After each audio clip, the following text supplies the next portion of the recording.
रौनकपुर नाम के एक शहर में राजा रौनक सिंह का राज हुआ करता था। वो हमेशा अपनी प्रजा के हित में कार्य किया करते थे। वहां की प्रजा बहुत खुश रहती थी। एक दिन गिद्ध आकाश में भूतिया पेड़ के बीज लेकर उड़ रहा था।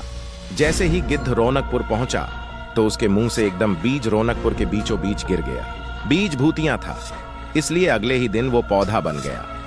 वहां के स्थानीय निवासियों ने जब पौधे को देखा तो हैरान रह गए, क्योंकि पौधे का रंग काला था। बाद में लोगों ने आपस में चर्चा की और यह समझा कि खेत में उगने वाला कोई घास पात या वनस्पति होगी। दूसरे दिन वो पौधा काफी बड़ा हो गया। लोगों को और ज्यादा दुविधा हुई कि एक ही दिन में ये पौधा इतना बड़ा कैसे हो गया। होते होते वो पौधा तीसरे दिन पेड़ बन गया। समय बिता और लोग भी तेजी से बढ़ने वाले पौधे के बारे में सोच सोच कर परेशान हो रहे थे।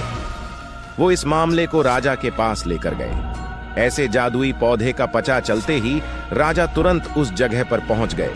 राजा को जैसे ही पता चला कि एक काले रंग का पौधा 3 दिन में पेड़ बना है, तो वो भी उस पेड़ को हैरानी से देखने लगे। राजा उस पेड़ के पास चौथे दिन पहुंचे थे और तब तक पेड़ और बड़ा हो चुका था।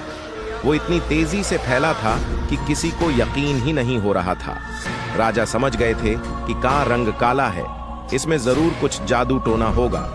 इसी सोच के साथ राजा ने घोषणा कर दी, जो भी इस पेड़ को खत्म करेगा उसे वो इनाम के तौर पर 1000 सोने के सिक्के देंगे। यही नहीं, राजा ने यहां तक कहा कि पेड़ को खत्म करने वाला व्यक्ति मेरी मृत्यु के बाद मेरी राजगद्दी पाने का हकदार भी बनेगा। इतनी बड़ी घोषणा सुनने के बाद हर कोई पेड़ खत्म करने के लिए अपना दिमाग लगाने लगा। राजा के सारे चतुर मंत्रियों ने भी तरकीब लगाई, लेकिन पेड़ को कोई भी नष्ट नहीं कर पाया। किसी ने पेड़ के आसपास आग लगवाई, तो एक मंत्री ने उस भूतिया पेड़ को हाथियों तक से खिंचवाया, लेकिन पेड़ को कुछ भी न हुआ। अब लोगों के मन में डर बैठ गया और उन्हें लगा कि पक्का यह ऐसा वैसा नहीं बल्कि भूतिया पेड़ है। तभी उस गांव के एक समझदार व्यक्ति को राजा की घोषणा का पता लगा।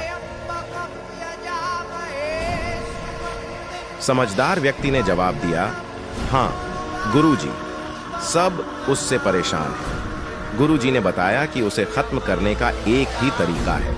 इसके लिए तुम्हें उस पेड़ के आसपास नमक डालना होगा।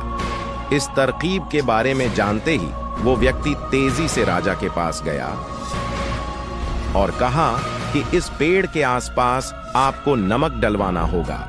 ऐसा करने पर ही यह पेड़ खत्म होगा। राजा ने अपने सैनिकों को ठीक ऐसा ही करने को कहा। सैनिकों ने मिलकर पेड़ के चारों ओर खूब सारा नमक डाल दिया। नमक डालने के एक दिन बाद ही पेड़ का आकार कुछ कम हुआ। होते होते 5वें दिन तक पेड़ एकदम छोटा हो गया।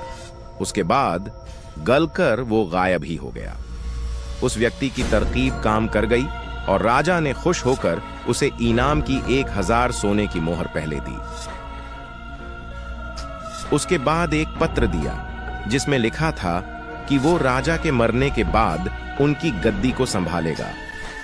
वो समझदार व्यक्ति खुश होकर अपने घर चला गया। कहानी से सीख, ऐसी कोई मुसीबत नहीं होती जिसका समाधान न किया जा सके। जरूरत